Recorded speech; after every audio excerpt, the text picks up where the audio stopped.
네, 여러분 반갑습니다. 공무원 면접 대비 합격 전략 여러분들과 함께 만나게 된 강사 조은아입니다. 반갑습니다.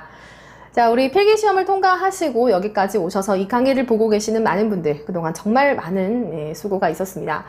우리가 필기시험이 참 어렵죠. 많은 시간이 들기도 하고 또 그 시간 속에서 힘든 과정들, 힘든 산들을 여러 번 넘어오셨을 텐데 그동안 열심히 노력한 대가로 여러분들은 합격, 필기 합격이라고 하는 기쁨을 얻으셨습니다. 이제 여러분들께 마지막 남은 것은 면접이라는 관문, 정말 마지막 남은 관문 하나뿐인 거죠. 그렇기 때문에 남아있는 힘을 다 탈탈 털어서 이 면접이라는 전형에 올인하셔야겠습니다. 예전에는요, 공무원 면접은 그렇게 어렵지 않다라는 인식이 좀 있었습니다. 어쨌든 필기 시험이 너무 어렵고 힘들기 때문에 필기만 통과하면 뭐 거의 다 합격이 된 거나 다름이 없다. 거의 필기 통과가 100%, 거의 100%다. 이런 인식이 좀 있었어요. 하지만 최근에는요, 조금 면접 방식도 다양해지고 뭔가 들어오는 면접 질문들의 수준도 좀 높아진다, 어려워진다. 이런 얘기를 하시는 분들이 많아졌습니다. 왜 그럴까요? 네, 다 이유가 있겠죠. 그래서 오늘은 첫 시간이기 때문에 공무원 면접이 어떻게 좀 흐름을 타고 바뀌어 가고 있는지 동향을 살펴볼 거고요. 다음 두 번째가 공무원 면접의 평정 요소입니다. 평정 요소라는 것은 여러분들을 점수 매기는 평가 기준이에요. 어떠한 기준에 따라서 점수를 받게 될 건지 한번 볼 거고요.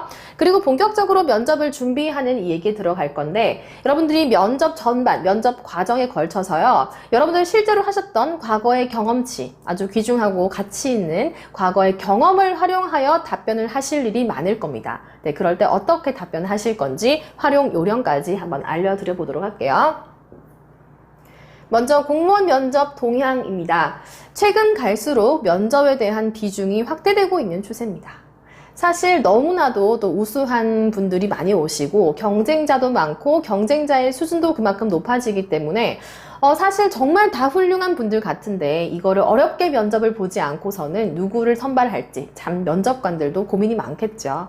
그리고 물론 일부이긴 하겠지만 우리가 종종 어떤 매체 또는 SNS를 통해서 일부 공무원들의 어떤 잘못된 행위들을 뉴스로 종종 접하기도 하셨을 겁니다. 물론 정말 일부겠지만요. 이 일부 잘못된 공무원들의 행위로 인해서 전체 공무원 조직이 조금 비판의 대상이 되는, 비난을 받기도 하고 소위 말해 욕을 먹는 이런 일들이 종종 있었습니다. 그렇기 때문에 이 사람이 정말 우리 조직에 해를 끼치지 않고 열심히 자기 개발해가면서 또 국민을 위해 헌신하고 봉사할 수 있는 사람일까? 이거를 조금 더 엄격하게 보겠다는 겁니다. 그렇기 때문에 면접이 어려워지고 비중이 커지는 거겠죠. 두 번째 보시면요, 첫 번째, 직렬에 무관하게 면접 비중은 확대되고 있습니다. 즉, 어느 직렬에 지원했든 상관없이 면접이 점차 어려워지고 다양해지고 있는 거고요. 이번에 최종 합격자 대비 130에서 150% 이상을 먼저 필기시험으로 선발을 합니다. 예를 들어 어떤 직렬에서요, 자, 올해, 이번 시험으로 100명을 채용하겠다라고 발표를 했습니다. 그러면 일단 필기시험으로 한 130명에서 150명 정도를 미리 선발한다는 얘기겠죠. 그리고 그 중에서 30에서 50명은 면접으로 인해서 탈락을 시키겠다는 얘기입니다. 그러니까 이게 결코 적은 수가 아닌 거죠. 여러분들 열심히 공부하셔가지고 150명 안에 들어갔습니다. 그런데 그 150명 중에 최대 50명 정도가 면접에서 걸러진다고 생각한다면 정말 이게 큰 비중이 아닐 수가 없는 거죠.